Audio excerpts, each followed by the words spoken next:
So welcome back to part 2 of our Budget 302 build for our budget drag car that you see behind me. To recap part 1, I had honed the cylinders and had the crankshaft polished.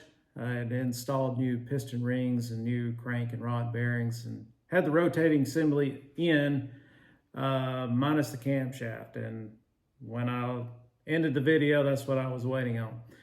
Since then, the camshaft has arrived and I've already installed it. I did not film it. I was in the process of getting a new phone. My storage in my old phone was completely full. And rather than deleting a bunch of stuff to film it, I just decided just to not do it, just not bother with it. Anyway, sorry. I did go with a Trick Flow Stage 1 cam. I said that in part 1. I know there's much better camshafts out there, but I mean, it's going to serve the purpose for us. It's going to work just fine for us. I mean, the price on it was hard to beat. I've got a very good price. It's better than stock, and I feel like our engine combination is going to change a good bit.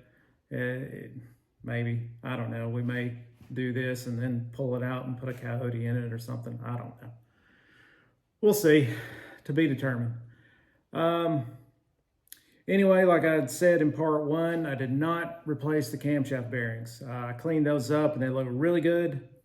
And anyway, and then I installed the camshaft, and so let's pick up from there, all right? As I stated in the previous video, this was a fairly low mileage engine. So I was able to just clean and reuse the factory timing chain and sprockets. I removed the old crankshaft seal from the timing cover. Then I used some gasoline and a wire brush to get it clean. And then once that was done, I installed the new crankshaft seal. Even though the timing cover was clean, it still looked pretty ratty when compared to the new water pump. So I decided to mask and paint it. After I finished masking the timing cover, I went over it with a red scuff pad. I sprayed 1 coat of Duplicolor engine enamel primer, and then I followed that up with 2 coats of the Duplicolor engine enamel cast coat aluminum paint.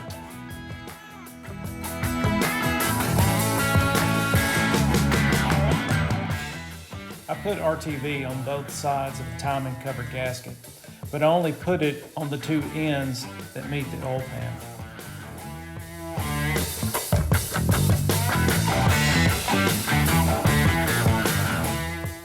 I did reuse the factory timing cover and water pump bolts. I just cleaned those up good. I put those in the blast cabinet and then sprayed them black.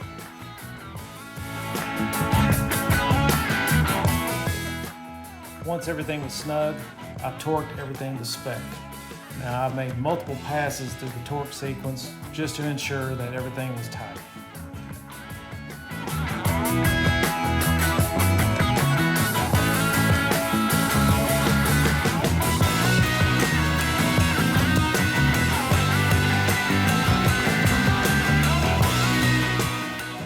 The oil pump shaft goes in with the washer towards the top.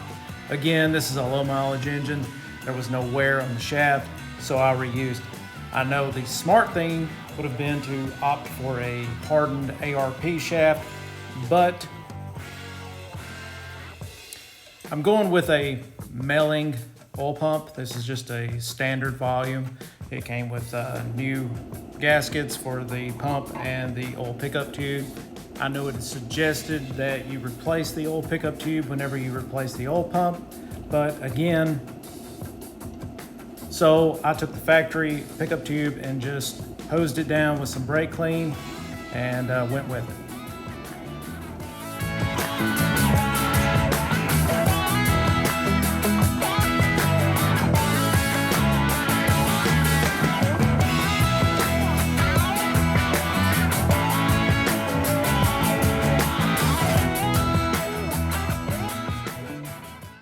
While I take a moment to warm up, why don't you take a moment to hit that subscribe button?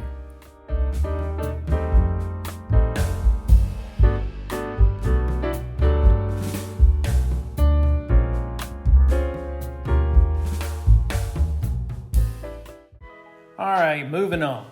I use gasoline to clean up the oil pan. Now, up until this point, I hadn't really paid attention to the pan, but as I was cleaning it, I realized that it had actually been mashed in a couple of places. The front especially was mashed pretty hard, and when you look at it from the inside, you could see where it had made contact with the oil pump.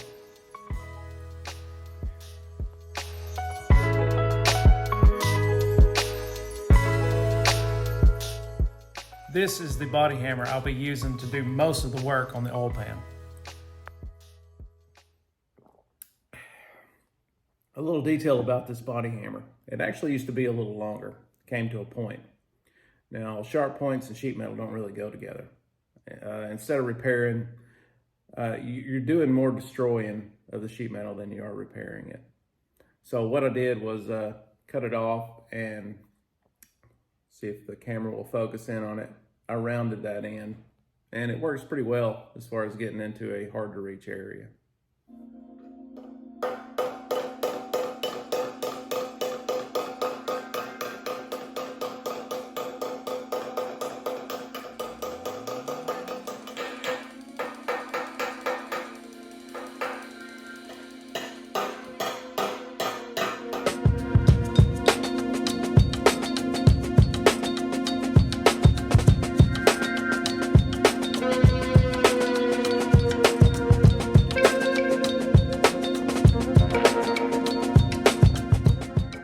I'm using a Rolox surface conditioning disc on a die grinder.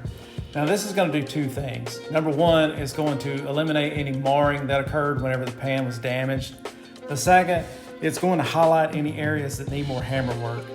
Now my goal here isn't to metal finish the pan and make it perfect, but at the same time I don't want it all lumpy. I'm kind of going for a happy medium.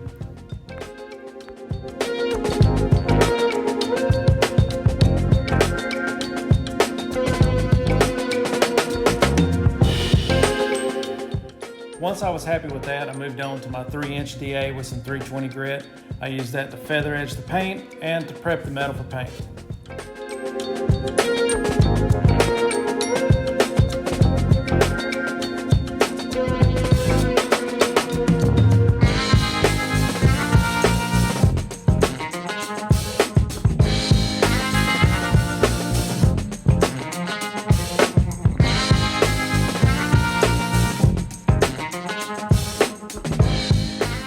I finished cleaning the pan with gasoline and a red scuff pad.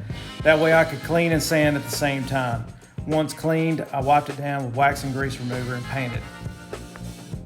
I used Duplicolor's engine enamel primer on the bare metal spots, and then came back and sprayed it with the Duplicolor engine enamel, the Ford dark blue.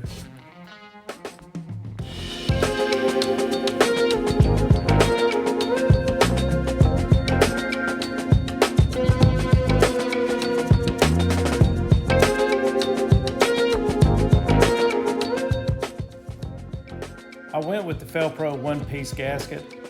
I put some RTV in the front and rear corners before I put the gasket in place.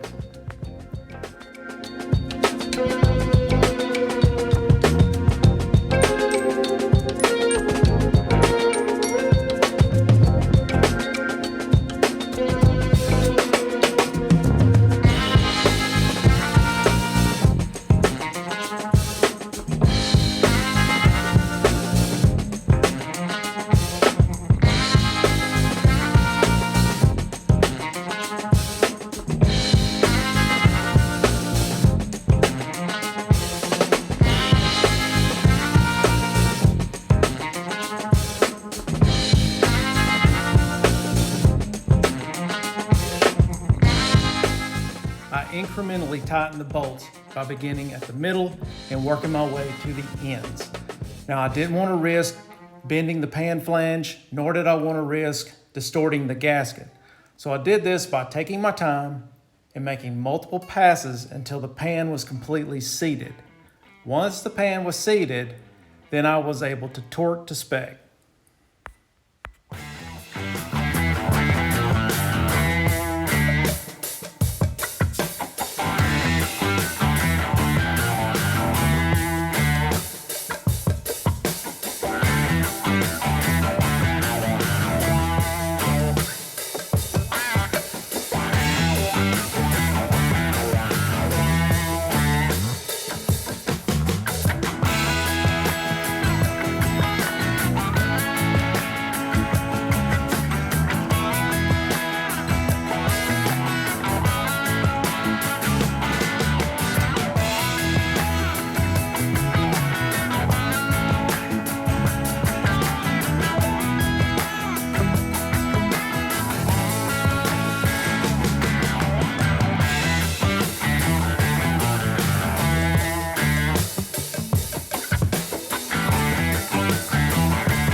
As you just saw, the combustion chambers and seats are much better on this head than they are on this one. I'm not sure why that is, other than they're used.